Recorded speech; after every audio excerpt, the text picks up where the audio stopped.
a video on Sloe Gin. So it's the start of October and their Sloe Berries are ready.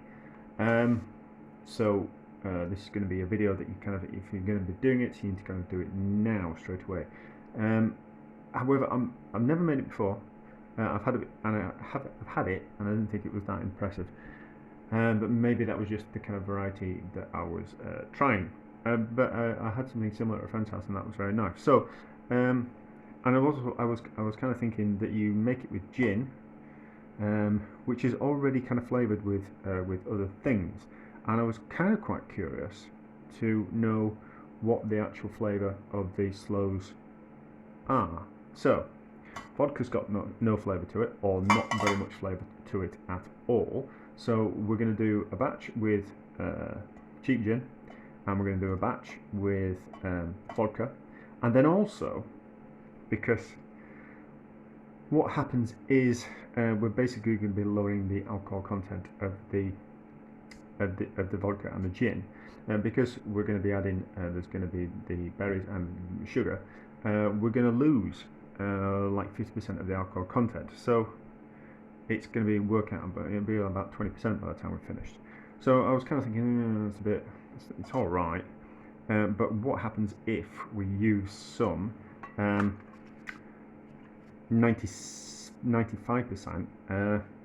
ethanol, which is food grade alcohol?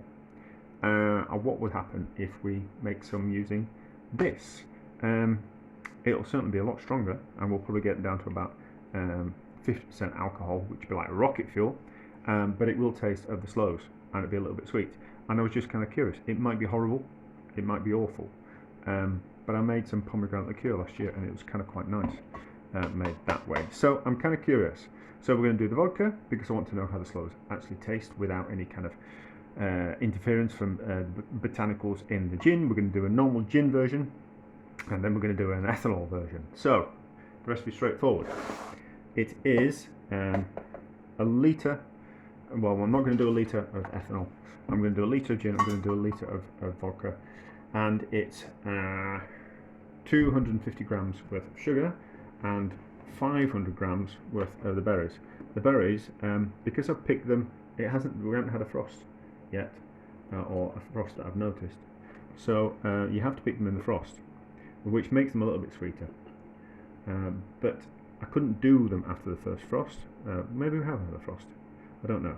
But I've frozen them anyway, so to counteract the kind of flavour of the freezing, which slightly sweetens them, because I've tasted them before and they were kind of like puckeringly horrible, and I've tasted them after I froze them, and they're a little bit sweeter, a little bit more palatable.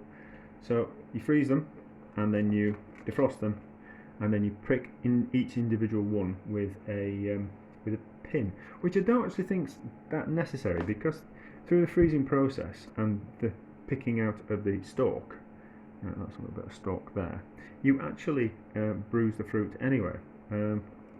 So I couldn't see the reason for pricking them with a pin, but who am I to argue with? That's 500. So wash the hands. Now this is going to be the vodka one. Sugar's already in. 500 grams of fruit, 250 grams worth of sugar, and then a litre of vodka. And it should all go in.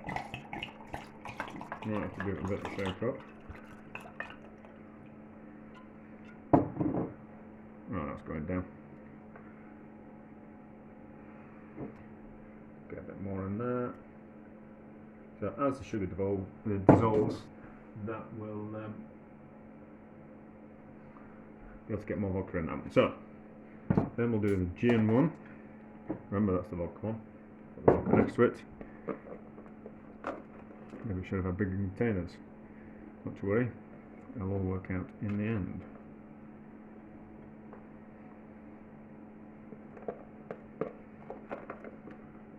See, as I'm picking them out, I'm bruising them as well, so I don't really think it was worthwhile pricking them with a pin. But we'll see. Who am I to argue?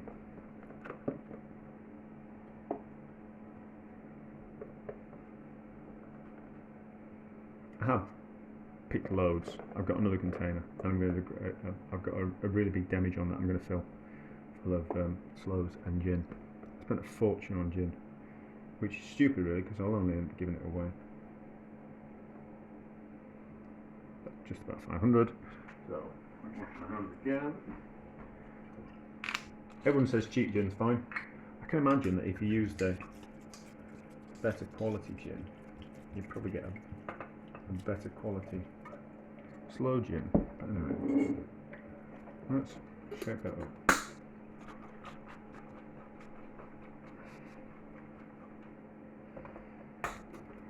Let's see if we can get more gin in that way. I'm not going to put them in the big container.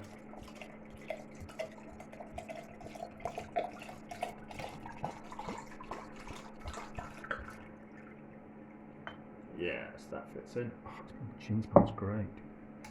So, head on with that one. And then that's the gin one. This is the vodka one. So we'll give the vodka one a quick shake up. And probably just be able to get the last of the vodka in there. I thought they were the same size container. Damn, we're not going to get all that vodka in. We might do. When the sugar melts a bit, we might get some more vodka in there. I've spilled the vodka already. That one, and then I'm doing a smaller amount of the alcohol one. Is that container going to be enough? I don't know. What size container is it? 750 millilitres. Probably in a bigger container. What we got? This one to make sure. No, can't use that. Use a bit of thing. We'll risk it for a biscuit with this one. So we want 250 grams of fruit in this because we're doing half the amount. And if I need to put it in a different container, I'll put it in a different container.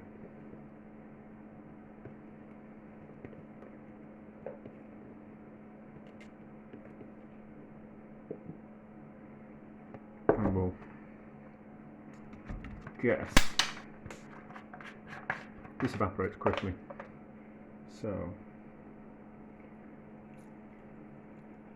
100 millilitres, 500 grams, I reckon. No, that's not going to fit in. Oh no, maybe. Give it a swish about. We might get a bit more in. I did buy more. We'll do something else with it. Won't mind having a go at making some whiskey. No, that's not going to fit in. I need to put that in a bigger container. But anyway, you get the idea. So, they now live in a dark, cool place for 3 months until Christmas. So, if you're going to make it, you kind of have to make it now. Otherwise, it's not going to be ready. And the sloe berries are going to disappear quite quickly. But anyway, so that's that. That's pretty straightforward, pretty easy. We'll see how it goes. We have to shake up every day, so it all kind of mixes in with each other. But we'll see how we go. We'll see how we go.